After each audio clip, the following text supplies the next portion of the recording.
So think about it, when I say suffering, people cringe. People, that's the one word, whenever I post about it, people cringe.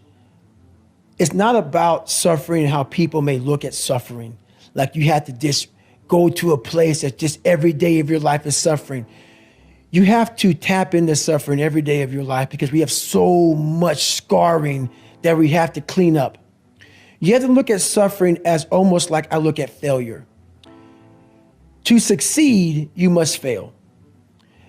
In failure and in suffering, all the answers are in there. All the answers to all the test questions. The test is your life. All the answers are in there. You don't have to live in suffering and pain and failure all the time. You have to learn, I need to visit it. Like people hate working out. You're only gonna visit working out maybe an hour a day. 23 other hours of the day, you're not in it. But how you become in shape is you must visit suffering, visit working out 1 hour a day. Visit suffering 1 hour a day. Visit your past failures 1 hour a day. The relationship with it is the answers are in there. They are in there. Within the suffering, go in there, and I call it the live autopsy. The live autopsy. How you find out someone died, they crack you open after you're dead. How you can live is do it while you're alive. Go back in your brain, crack it open while you're alive. Don't wait until you're dead to figure out why you died. Do it while you are living.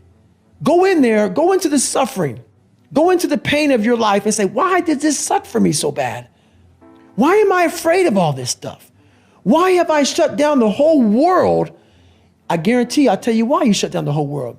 It's in these nooks of the suffering within your brain, in the scarring, are all the answers to why you are on the couch feeling sorry for yourself. They lie within the scars. Visit them for at least an hour a day, study them, and then you'll find out more about yourself. You will then grow. So don't look at it as every day I suffer. Go into it an hour a day. Learn from yourself, learn from life, learn from your failures, learn from your insecurities, learn from your self-doubt. Don't just say, I'm afraid to jump off an airplane. What makes you afraid of it? Study it. That's why I studied my mind. Why I became so powerful in the mind is because I realized I was weak. So instead of running away from the mind, I dove into it and said, what is making me weak? Oh, this makes sense. I came from hell. I came from a place that beat me down to nothing, which is why I'm afraid. All this makes sense. So systematically, one by one, I went back and met every single person in my mind, every situation. I went one-on-one with them again in my mind and said, okay, let's now revisit this. And that's how you do it. That's how it works. Absolutely, man. I love that. That is brilliant advice. You will never learn from people if we always tap dance around the truth. Everything I didn't want to do is what got me to where I'm at today. What if I can become someone that no one thinks I can be? And just me talking about that, I have the hair going up on my arms.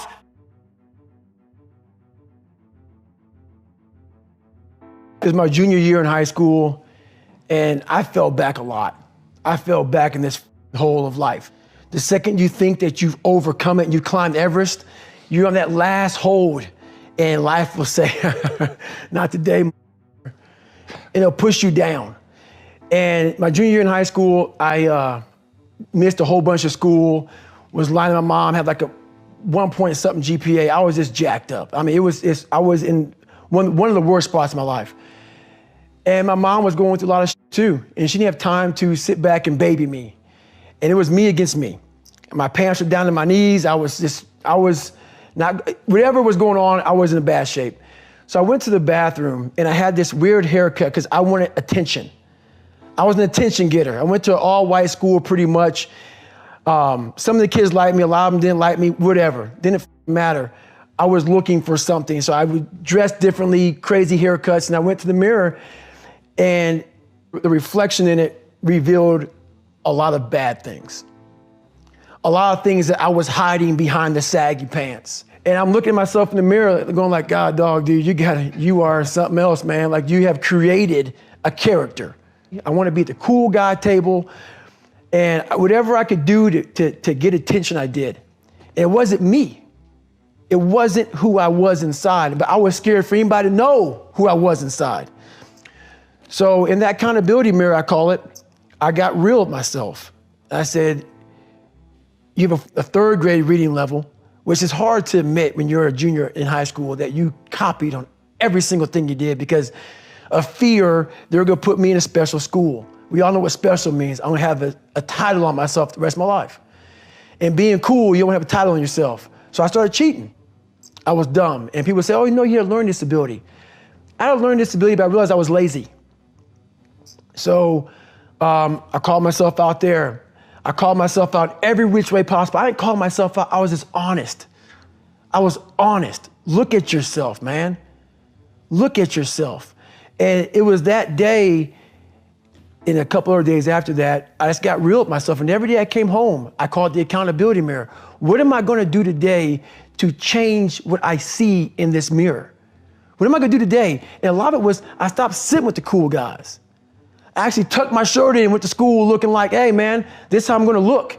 If you don't like it, so be it. I had to really wear this layer of skin. I had to develop a really callous skin on me to take whatever you're gonna call me, you're gonna call me. Whatever I'm gonna be, you know, I wasn't a geek, but whoever I am, you're gonna see me. You're gonna see me for who I am, because I need to change who I'm not. And that accountability mirror just became raw. And when I became fat over the years, because I fell back in the hole, I called myself fat, because I was fat. And people don't wanna do that. They wanna say, oh, don't call yourself fat. Don't call yourself dumb. If you're not real and raw with who the you are, nothing's gonna change. And in this nice new world that we live in, we wanna hear, you're just a little big. No, man, you might be fat. And it's okay to hear that from yourself and from everybody else. So that's where it started at.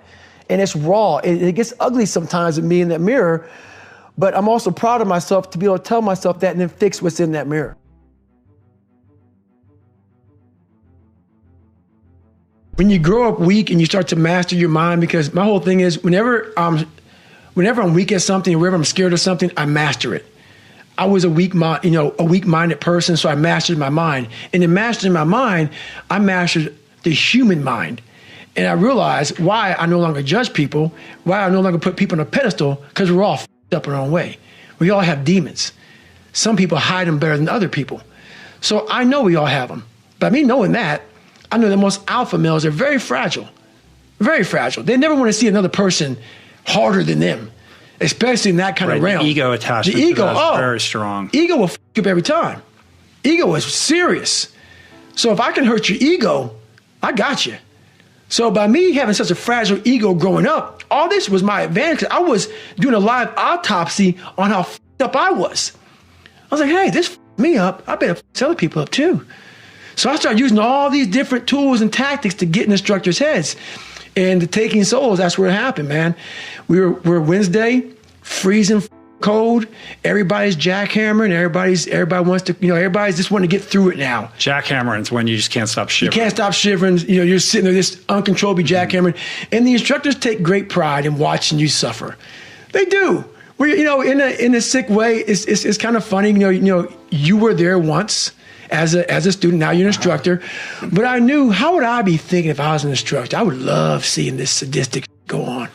But what wouldn't I like to see? I would hate to see some guys just looking like this is just another day on the beach and go yourself. I would hate to see that. Yeah. So they all want to think like when they did it, they were harder. They were harder. Yeah. Everybody's hard. So I said, you know what, man? It's time. I can't fight you. You guys can f me up all day long. That's your job. And I love your job. I love what you guys are doing. You guys are making us better. But now I'm going to take the tactical advantage and I'm going to start f with you. So I got my boat crew, Bill Brown. I had Chris Kyle on my boat crew, right. American Sniper. I had a couple of hardcore. And everybody right now is kind of like in their own world. Let's just get through this, man. I can't wait till Friday so we can graduate, how we can get going. I said, let's go ahead and have some fun. I said, we're gonna start with these guys. So the evolution here was we just got through with med check. We're stripped down to nothing, and they're checking us out, making sure we're good. Checking for pneumonia, checking for up knees. My knees all jacked up, but they're giving me shots and shit. And I was like the boat crew leader of boat crew 2. Mm-hmm. So I'm in the front of the boat, and I tell our guys, this is what we're going to do. The boat was like on our heads. That's all it was. We're supposed to lift the boats up above our head. That's all you got to do. But when you're this weak, you're this fragile, you're this tired, the boat's heavy.